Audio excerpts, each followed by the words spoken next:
I still remember the way the fluorescent lights hummed in the law school study hall, a sound that usually soothed me, but that day, it felt like a mocking buzz. My phone buzzed too, a text from my older brother, Mark. "Still failing, little sis? Maybe try something easier, like basket weaving?" He added a laughing emoji, but I could hear his sneer in every pixel. My family, they never missed an opportunity to remind me I wasn't good enough, especially not for law.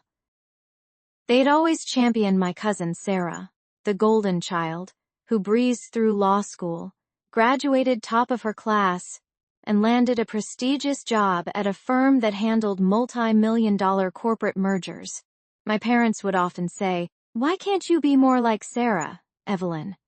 Their words, delivered with a sigh and a shake of the head, were a constant soundtrack to my life. I was always the disappointment, the one who struggled, the one who just couldn't quite measure up. Law school was supposed to be my redemption, my way to finally earn their respect. Instead, it became another battleground for their ridicule. My resentment simmered, a low, constant burn.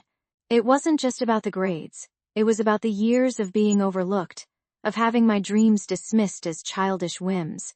I'd pore over textbooks, hours blurring into an endless cycle of case briefs and legal precedents, only to be met with another D on an exam. Each failure was a fresh wound, salt rubbed in by my family's condescending remarks. "Maybe you're just not cut out for this, Ev," my mother would say, her voice dripping with false sympathy.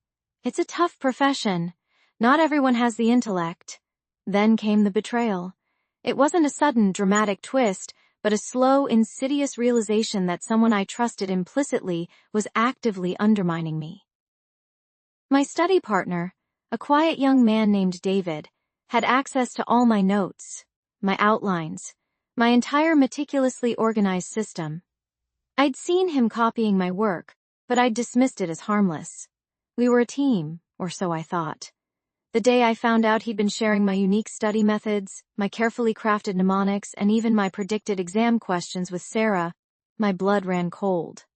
Sarah, who always claimed she was too busy to help me, was benefiting from my intellectual labor.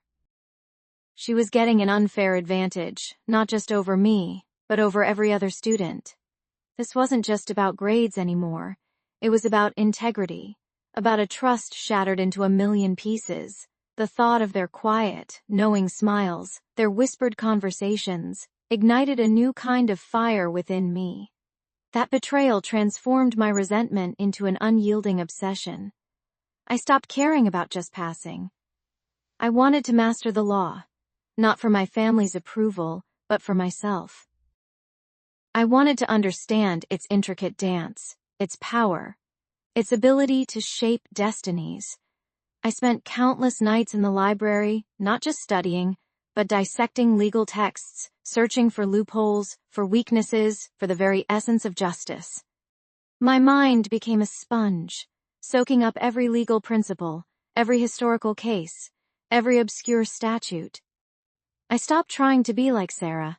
I started trying to be better.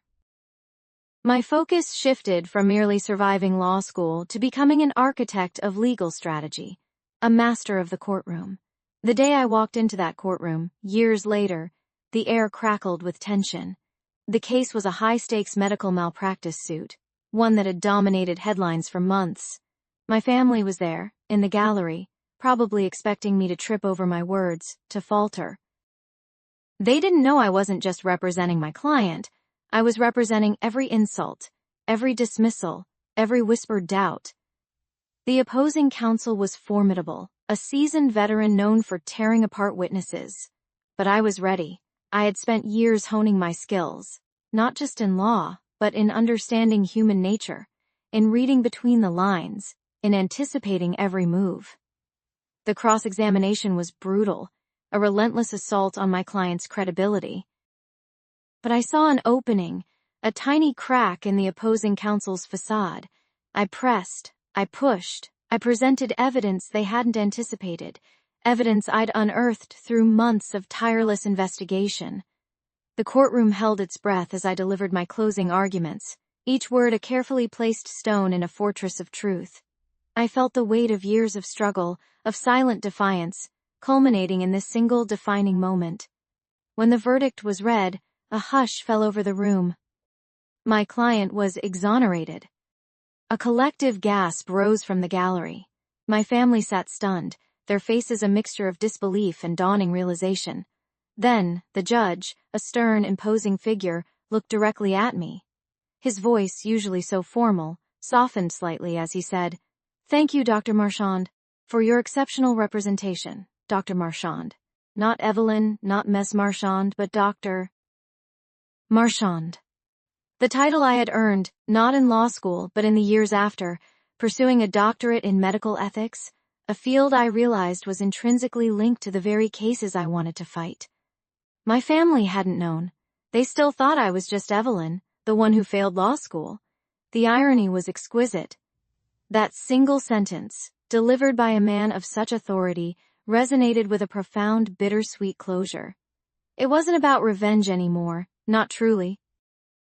It was about proving to myself what I was capable of, about finding my own path to justice, and about a quiet, powerful victory that no one, especially not my family, could ever take away. But how did I go from a law school dropout to a respected doctor of medical ethics? And why did that title feel like the ultimate triumph? The full story of that journey, and the shocking secrets I uncovered along the way, is even more unbelievable than you can imagine. They say hindsight is 20/20ths, but for me, it was more like a slow, agonizing slide into perfect clarity. I remember the exact moment the cracks started to show, not in my meticulously crafted legal textbooks, but in the foundation of my own family. It was a sweltering August afternoon in Houston, the kind where the air hangs thick and heavy, suffocating you long before you even try to breathe. I was hunched over a torts case, the words blurring on the page, when my phone buzzed. It was Aunt Carol, her voice a syrupy concoction of feigned concern and barely concealed glee. "Oh, darling," she cooed, "I heard about your little setback. Law school can be so terribly demanding, can't it? A little setback." That's how she chose to describe the catastrophic implosion of my academic career, the very thing I'd poured every ounce of my being into for 3 grueling years. I'd failed my final exams, not just barely but spectacularly. The dream of becoming doctor.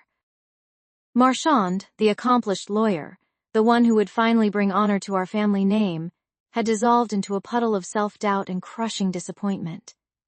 My full name is Dr. Evelyn Marchand. At least that's what I'd always envisioned it would be. Dr. Evelyn Marchand, Esquire. The double title was my personal rebellion against the subtle yet pervasive undercurrent of derision that had always flowed through my family's veins. They were a family of doctors, prestigious surgeons and renowned researchers, their names etched into the polished brass plaques of the city's most exclusive hospitals. My father, a brilliant cardiothoracic surgeon, had always made it clear that anything less than medical excellence was, well, less. When I announced my intention to pursue law, the silence at the Sunday dinner table had been deafening.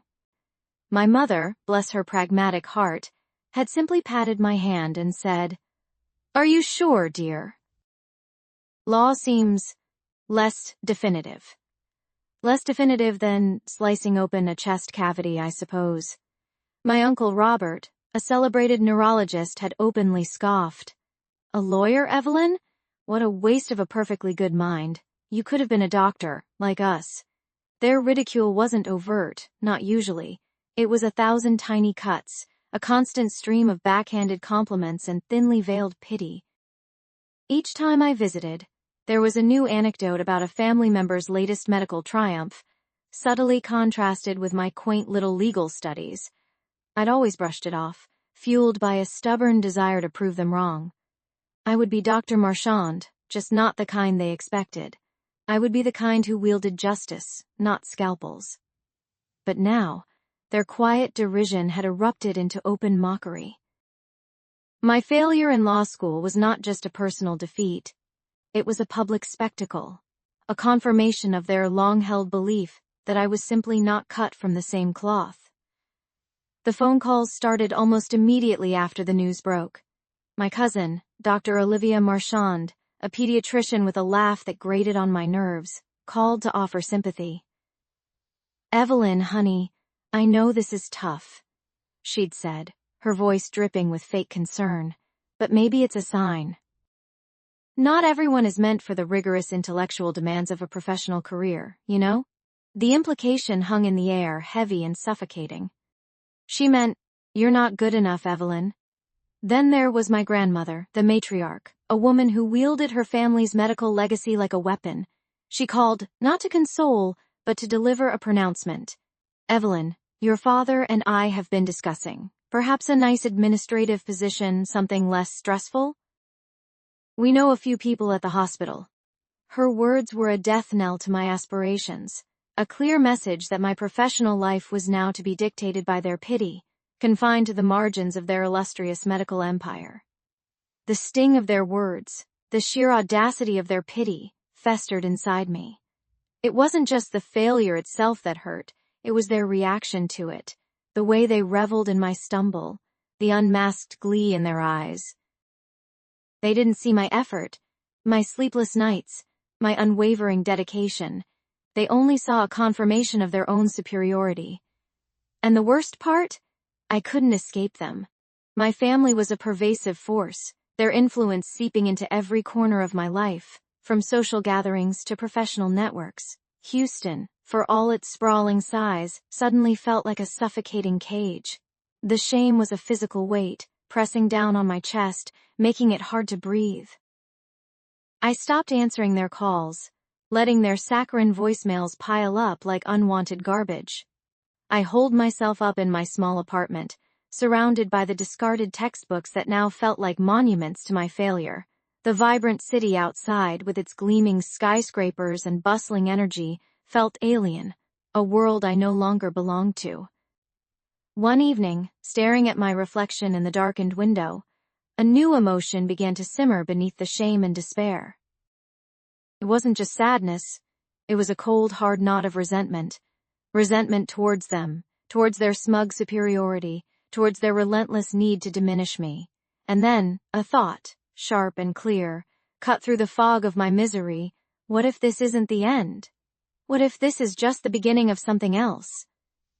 The idea was a tiny spark, barely visible in the vast darkness of my failure. But it was there. I remembered a conversation I'd overheard between my father and Uncle Robert years ago. Something about a legal case, a medical malpractice suit that had nearly ruined a colleague's career. They'd spoken of it with a mix of disdain for the legal system and relief that their own names had remained untainted. The details were hazy, but the memory sparked a flicker of curiosity. I pulled out my laptop, the screen a harsh glare in the dim room. My fingers hovered over the keyboard, a strange mix of trepidation and burgeoning resolve coursing through me. I didn't know what I was looking for, or even why I was looking. But the image of their smirking faces, the sound of their condescending laughter, fueled a new kind of hunger. It was a hunger not for success, but for something far more potent, vindication. I began to type, the first tentative steps down a path I never imagined I'd walk, a path that would lead me far from the sterile halls of law school and deep into the tangled web of my family's secrets. The name Dr. Evelyn Marchand might not grace a law firm's door, but perhaps it would one day carry a different kind of weight, a weight of reckoning. That night, the hum of my laptop became a strange sort of lullaby. My fingers danced across the keyboard, not drafting legal briefs, but searching for something far more elusive. Information. The internet, a vast ocean of data, became my new law library. I delved into public records, obscure medical journals, and even old newspaper archives, each click pulling me deeper into the murky waters of the Marchand family legacy. My initial resentment, a dull ache, began to sharpen into a focused obsession. It wasn't just about my failure anymore. It was about understanding the true nature of the ground I stood on. a ground that suddenly felt less like solid earth and more like quicksand. I started with Uncle Robert, the patriarch's brother, whose medical practice had always seemed to operate in the shadows, just outside the brilliant glare of my father's renowned surgical career. While my father performed groundbreaking heart transplants, Uncle Robert specialized in, well, it was always vague. Alternative therapies, my grandmother would whisper, her voice tinged with a mixture of disapproval and grudging respect. My search unearthed a series of lawsuits from the early 2000s, quietly settled, involving patients who claimed Uncle Robert's miracle cures had left them worse off, some even facing life-threatening complications. The details were scarce, buried under layers of legal jargon and sealed documents, but the pattern was undeniable. A cold knot formed in my stomach. This wasn't just about my personal humiliation. This was about something far more insidious. Then there was Aunt Carol, the queen of passive aggression and perfectly manicured nails. Her husband, a pharmaceutical executive, had always been lauded as the family's business genius. My research led me down a rabbit hole of corporate filings and FDA warnings. His company, it turned out, had faced multiple investigations for questionable marketing practices, pushing highly addictive painkillers with minimal oversight. One particular class action lawsuit, still ongoing, painted a damning picture of a company prioritizing profit over public health. The sheer audacity of her condescension, knowing the skeletons in her own closet, fueled a new kind of fire within me. Evelyn, the failed law student, was becoming Evelyn, the relentless investigator. The deeper I dug, the more the polished facade of the Marchand family began to crack, revealing a network of questionable ethics and outright deceit. My father, the untouchable Dr. Marchand, was the hardest to scrutinize. His reputation was impeccable, his awards numerous, his patients devoted. Yet even his pristine image began to show faint smudges. I found a series of articles from a small local paper, quickly overshadowed by national headlines, detailing a controversial clinical trial he'd overseen years ago. The trial involved a new experimental heart valve, and some of the results seemed too good to be true. The articles hinted at irregularities in patient selection and data reporting, but nothing was ever proven. The story simply faded away. I started cross-referencing names, dates, and institutions. The connections were subtle, almost imperceptible to the untrained eye, but my legal training, even in its truncated form, had honed my ability to spot patterns, to connect seemingly disparate pieces of information. The little setback Aunt Carol had so casually dismissed was transforming into a catalyst, propelling me into a world of hidden truths. The initial sting of their ridicule was now replaced by a chilling clarity. Their mockery wasn't just about my failure. It was a deflection, a desperate attempt to maintain their own carefully constructed illusions of superiority. One evening, staring at my conspiracy board, a chaotic tangle of printouts, sticky notes, and red string, a name leaped out at me, Dr. Alistair Finch. He was a brilliant but disgraced medical researcher who had mysteriously vanished from the academic scene years ago, rumored to have been blackballed for whistleblowing. His name appeared in a footnote of one of the old articles about my father's controversial trial, a fleeting mention of his disagreement with the methodology. Could he be the key? The thought sent a jolt of electricity through me. I spent weeks trying to locate Dr. Finch, old university contacts, professional organizations, even obscure online forums. Most leads went nowhere. Then, a breakthrough. A small, almost invisible obituary for a distant relative mentioned a memorial service in a tiny, remote town in Oregon. Among the list of attendees was Dr. Alistair Finch. It was a long shot, a desperate gamble, but something deep inside me, a gut feeling I couldn't ignore, told me this was it.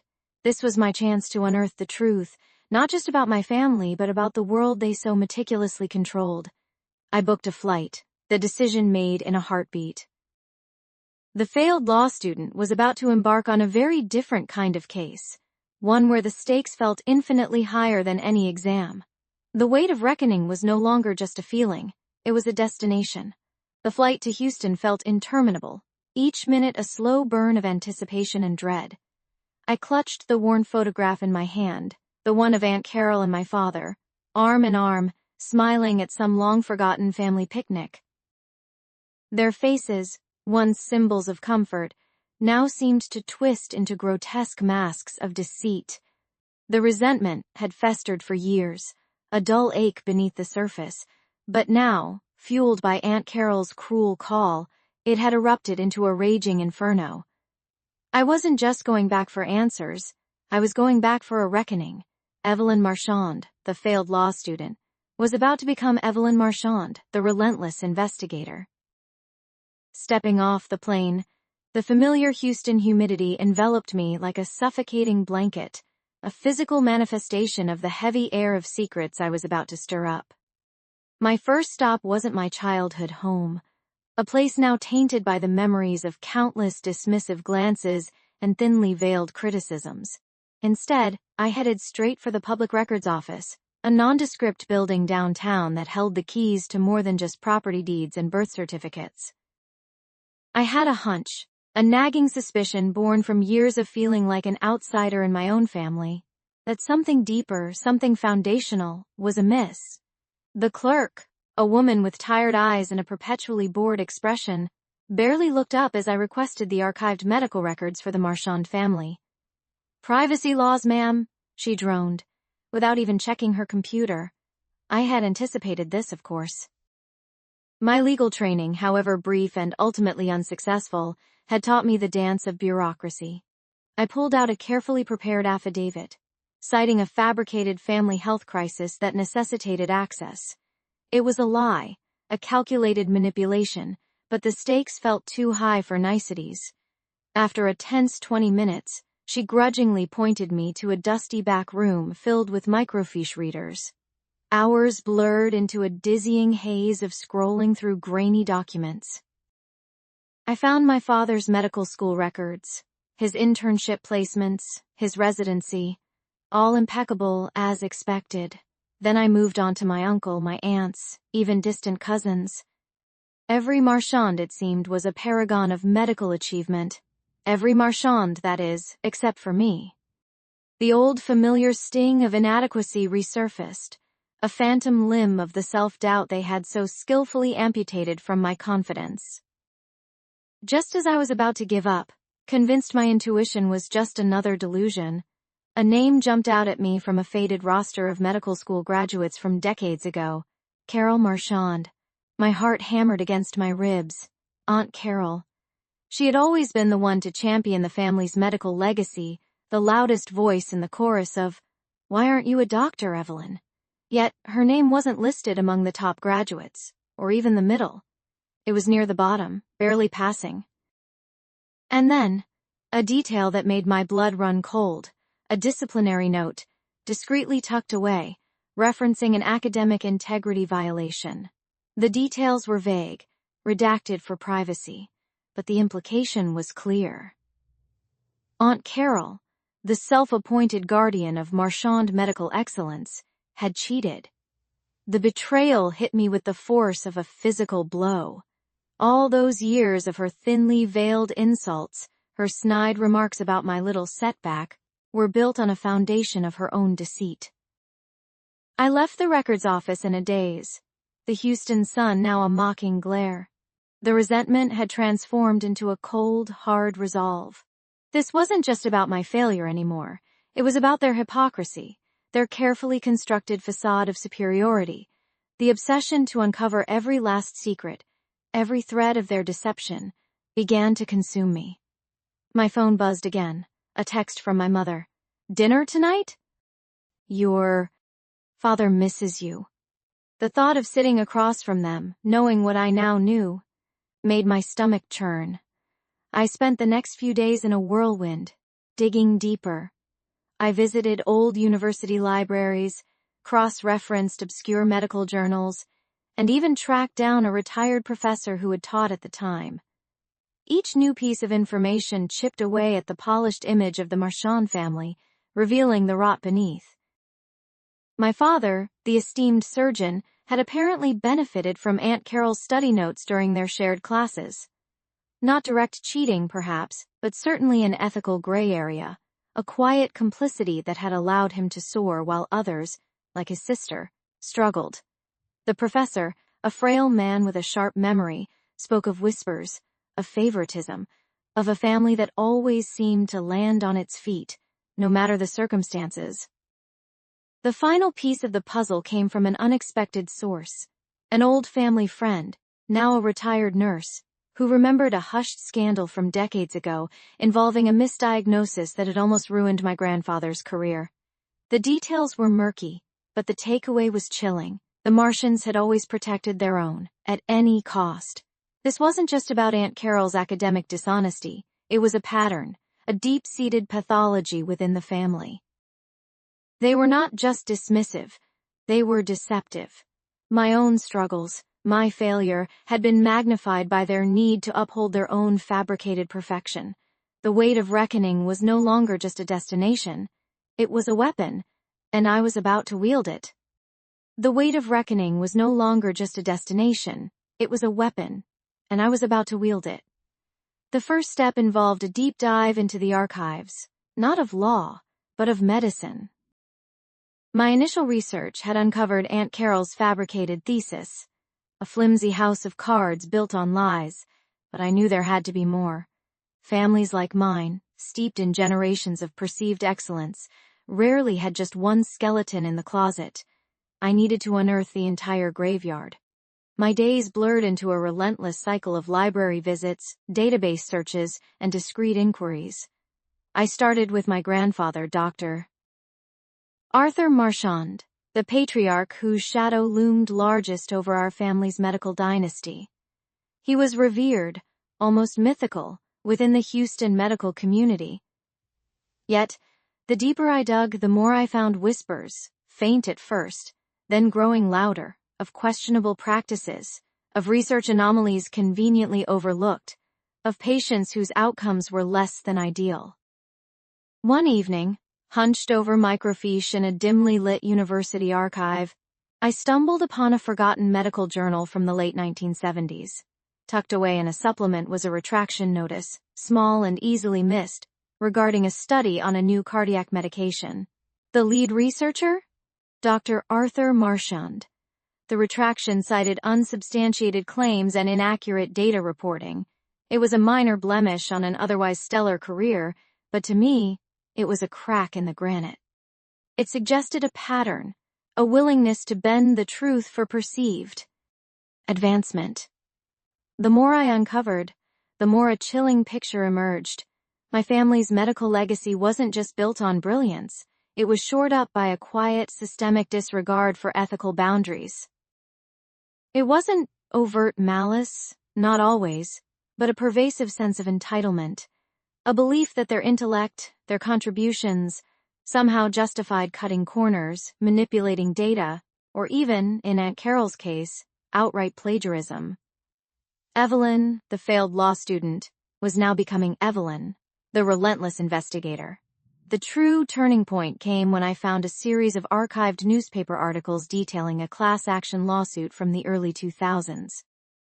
It involved a defective medical device, and the lead expert witness who had testified for the defense, ultimately swaying the jury, was none other than my father, Dr. Robert Marchand. The articles highlighted his unimpeachable credentials and his definitive scientific analysis, but something felt off. I remembered my father's dismissive attitude towards my legal aspirations, his insistence on definitive answers. His testimony, I suspected, might have been less about definitive science and more about definitive loyalty to the medical establishment that had always championed him. I managed to get my hands on the court transcripts from that old case. Reading through my father's testimony was like watching a slow-motion car crash. He wasn't lying outright, but he was masterfully spinning the data, emphasizing certain aspects while downplaying others, all to create a narrative that exonerated the device manufacturer.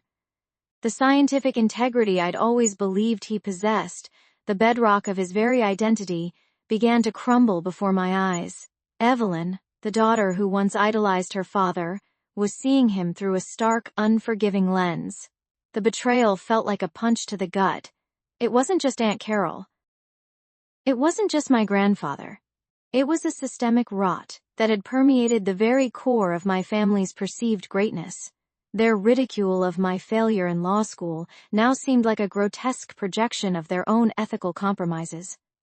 They had scoffed at my pursuit of justice, ironically, because they were so deeply entrenched in their own injustices.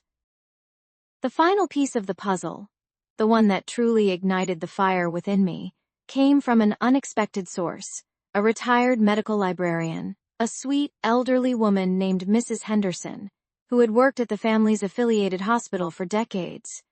She remembered the Marchands. Everyone did. During one of my many visits, as I was poring over old hospital records, she quietly approached me. "You're a Marchand, aren't you, dear?" she asked, her voice soft but knowing. I confirmed, bracing myself for the usual platitudes. Instead, she leaned in, her voice dropping to a near whisper. "I remember your Uncle David. Brilliant man, truly, but he had a little habit of borrowing research from his residents, especially the ones who weren't connected. Said it was mentorship, but we all knew. Uncle David. The same Uncle David who had so eloquently dismissed my legal ambitions, calling them fluffy. The same Uncle David who had always preached about scientific rigor. The irony was suffocating. Evelyn felt a cold, hard resolve settle in her chest. This wasn't just about my personal humiliation anymore. This was about a pattern of deception, a legacy built on a foundation of ethical quicksand. My family's carefully constructed facade of perfection was about to crack wide open. The law degree I hadn't earned suddenly felt less important than the truth I was uncovering. I realized then that my failure had been a gift, a forced detour that allowed me to see the world, and my family, for what it truly was. The weight of reckoning had transformed from a burden into a powerful force, and I was ready to unleash it. The stage was set, and Evelyn was no longer just a spectator in her own life. The day of the hearing dawned, crisp and clear, a stark contrast to the storm brewing inside me. I walked into the courtroom, the scent of old wood and stale coffee filling my nostrils, a familiar comfort from my brief, ill-fated law school days. Every face turned towards me, a collective gasp rippling through the hushed room as they recognized me. Aunt Carol sat in the front row, a smug, expectant smile plastered across her face, flanked by my parents who looked bewildered, their usual composure shattered. Uncle Robert, the picture of self-importance, adjusted his tie, oblivious to the seismic shift about to occur. The judge entered, a stern, imposing figure, and the room fell silent. My heart hammered against my ribs, a frantic drumbeat against the silence. This was it. The culmination of years of quiet suffering, of whispered insults, of being deemed less than. This was Evelyn's moment. The proceedings began, a dull drone of legal jargon and procedural formalities, but I barely heard it. My gaze was fixed on Uncle Robert, watching for the subtle tells, the twitch of his eye, the slight tremor in his hand that betrayed his arrogance.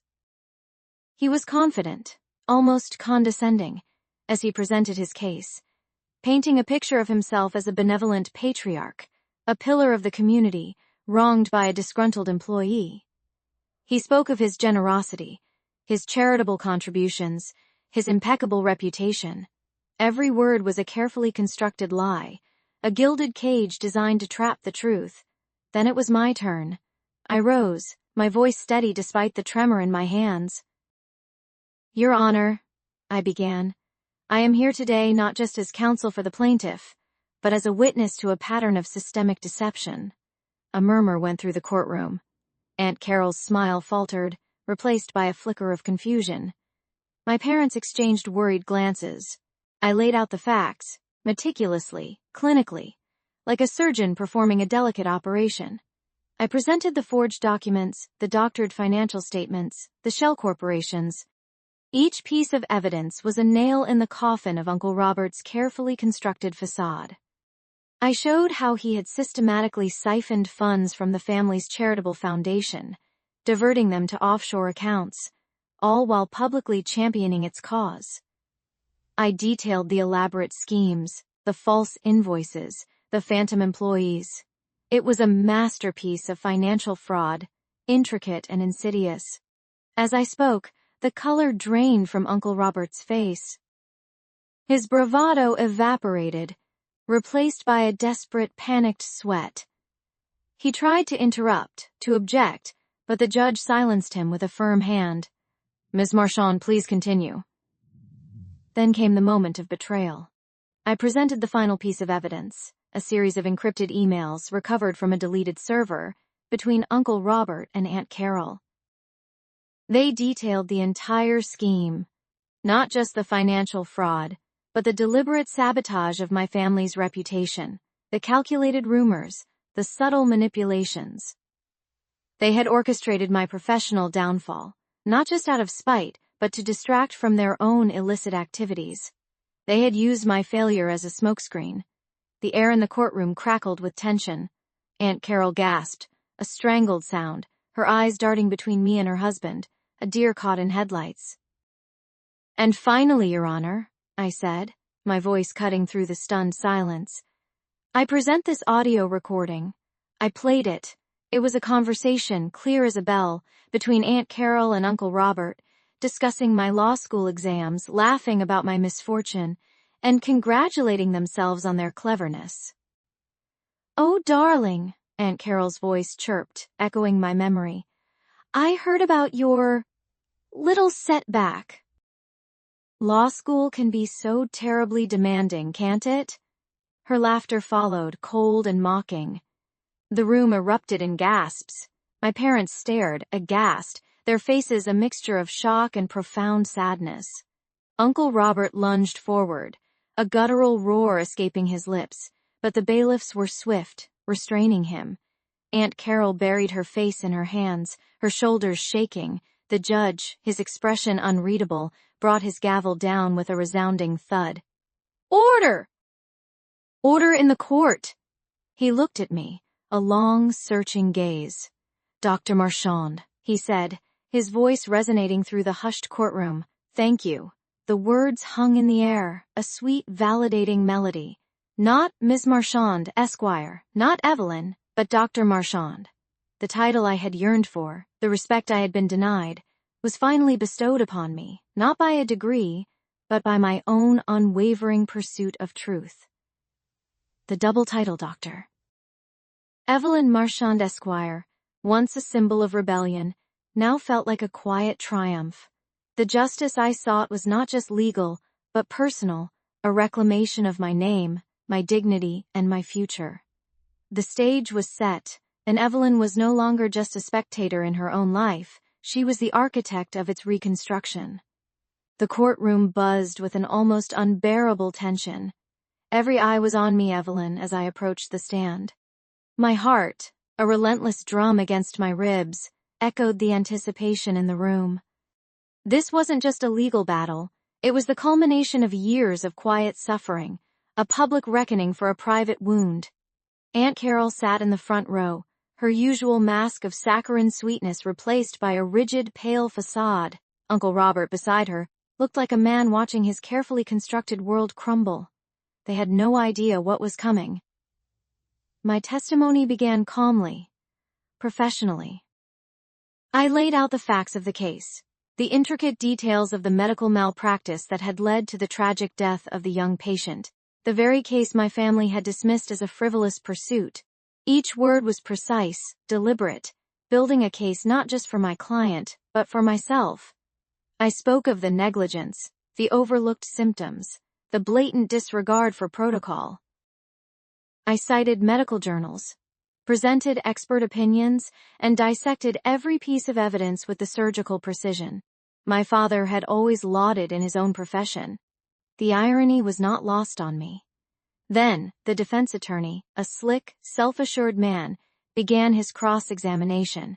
He tried to discredit my findings, to paint me as an overly emotional, perhaps even vengeful lawyer with a personal vendetta. "Dr. Marchand," he sneered, using the title with mocking emphasis. Isn't it true you initially pursued a medical career and failed? The air in the courtroom seemed to thicken. This was it, the moment they had all been waiting for, the public humiliation they had always craved. Aunt Carol actually leaned forward, a faint, predatory smile touching her lips.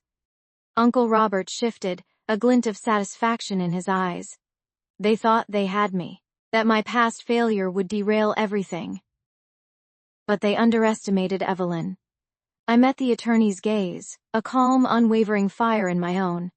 Yes, I stated, my voice clear and steady, I did initially pursue medicine. And yes, I faced significant challenges.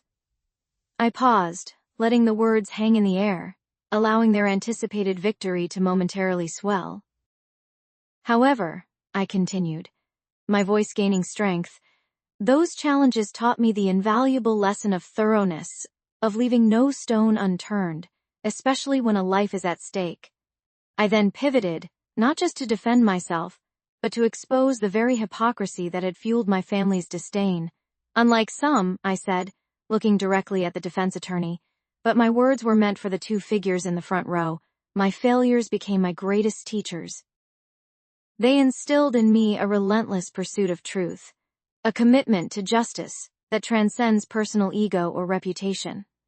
The attorney tried to interrupt, but I held my ground. It was during my time studying medicine that I first encountered the specific, highly unusual symptoms that were tragically overlooked in this case. Symptoms that are, ironically, detailed in a rare medical paper co-authored by a Dr. Robert Marchand. A collective gasp rippled through the courtroom. Uncle Robert's face, already pale, turned ashen. Aunt Carol's jaw dropped, her predatory smile dissolving into a horrified grimace. I had found it, buried deep in obscure medical archives. A paper from decades ago that detailed the exact rare condition that had been missed. A paper bearing my uncle's name. It wasn't just a legal win. It was an intellectual and moral triumph. He had known, or at least had the knowledge, and had chosen to ignore it, to dismiss the very science he once championed. The judge, a stern woman who rarely showed emotion, watched the exchange with an intense gaze. The defense attorney stammered, clearly blindsided. He had expected a breakdown, not a calculated, devastating counterattack. I calmly presented the evidence, the archived paper, cross-referencing it with the patient's medical records. The case, once complex, now seemed starkly clear.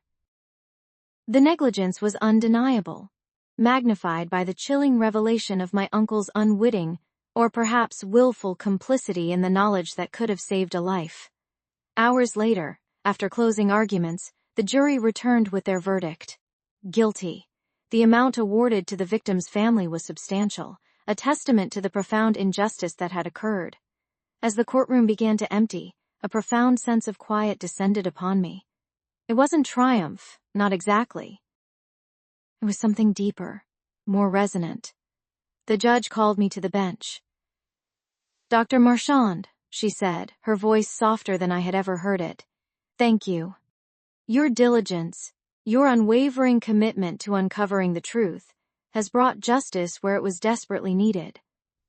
The words hung in the air, a balm to years of ridicule, a validation that transcended any professional title.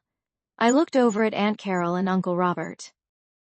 They avoided my gaze, their faces etched with a defeat far more profound than any financial loss.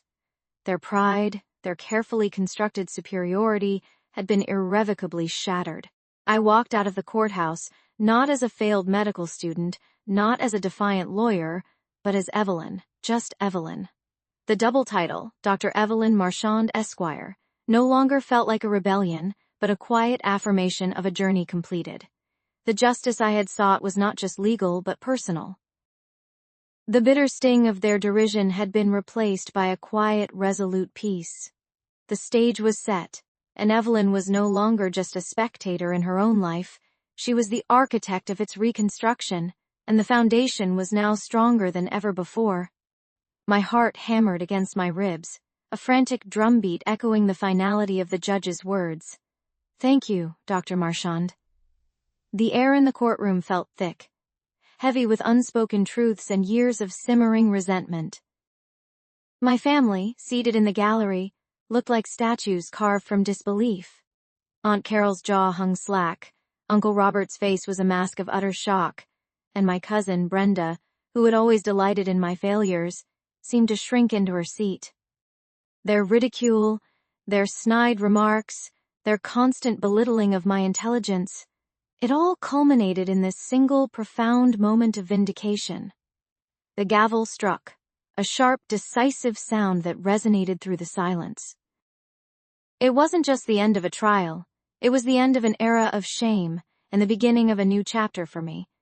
I had walked into that courtroom, not as the failed law student they remembered, but as Dr. Evelyn Marchand, an expert witness whose testimony had just swayed a multi-million-dollar case. The irony was a bitter, sweet taste on my tongue. They had laughed when I left law school, scoffing at my decision to pursue a PhD in forensic psychology. They had called it a desperate attempt to avoid real work, another one of Evelyn's phases. They never imagined it would lead me here, to this precise moment of undeniable success. As I gathered my papers, the opposing counsel, a man who had tried to discredit me with every legal maneuver in the book, approached. He extended his hand, a look of grudging respect in his eyes. "Dr. Marchand, your testimony was unassailable. Brilliant, in fact." I shook his hand, a small, genuine smile touching my lips. This wasn't about gloating, not entirely. It was about standing tall, finally, in the face of all those who had tried to keep me small. I glanced towards the gallery again. My mother, bless her heart, had tears streaming down her face, a mix of pride and perhaps a flicker of regret for not defending me more fiercely all those years ago. My father, usually stoic, gave a slight nod, a silent acknowledgement of my achievement. But it was Aunt Carol's face that held my gaze. The woman who had once declared I was too soft for the real world now looked utterly defeated, her carefully constructed facade crumbling before my eyes. The years of biting comments, the thinly veiled insults about my intelligence, the way she had always championed Brenda's mediocre achievements while dismissing mine, it all came rushing back. The justice I sought wasn't just for myself, but for the quiet, insecure girl I used to be, who believed every negative word they uttered. Leaving the courtroom, the sunlight outside felt blinding, a stark contrast to the dim, oppressive atmosphere within. I took a deep breath, the crisp autumn air filling my lungs. It wasn't the explosive confrontation I had sometimes fantasized about, no dramatic shouting match or tearful apology. It was far more potent, a quiet, undeniable victory achieved through years of relentless work and unwavering determination. Their ridicule had fueled me, igniting a fire within that refused to be extinguished. Every late night studying, every challenging research project, every moment of self-doubt I overcame, it had all led to this. The revenge wasn't loud or vengeful, it was a subtle, elegant triumph. It was showing them, not telling them, the true measure of my capabilities. It was the judge's pronouncement, the opposing counsel's respect, and the stunned silence of my family. I had sought justice, and I had found it, not in their apologies, but in my own undeniable success. The bitterness that had once consumed me began to recede, replaced by a profound sense of peace. I finally understood that true closure wasn't about making them suffer, but about freeing myself from their judgments. The road ahead was long, but I walked it with my head held high, no longer Evelyn the failure, but Dr. Marchand, a woman who had built her own destiny, one brilliant step at a time.